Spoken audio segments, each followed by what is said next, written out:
Welcome. In front of me is a Huawei Nova Y70, and today I'll show you how you can capture a screenshot on this phone.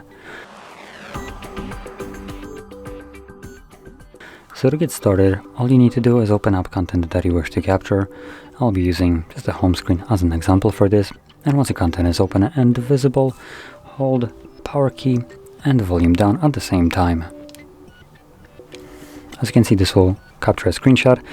And there is also another option for you to swipe down, and this will capture a long version of a screenshot. And I will demonstrate this quickly by going into the settings and doing it right here, because I need to have content that can be scrolled down. As you can see, there it goes. Once you tap to stop it, it will automatically show you the result of it.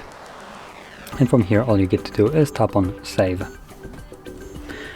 Now, once you have captured your screenshots, you can find all of them in your gallery application, and they will be visible in just the photos at the very top if you captured them recently or somewhere down the line, or by going into the albums. And in here you'll have a new folder called screenshots, or album precisely. As you can see, there is the long screenshot, and here is just a normal one. So anyway, if you found this very helpful, don't forget to hit like, subscribe, and thanks for watching.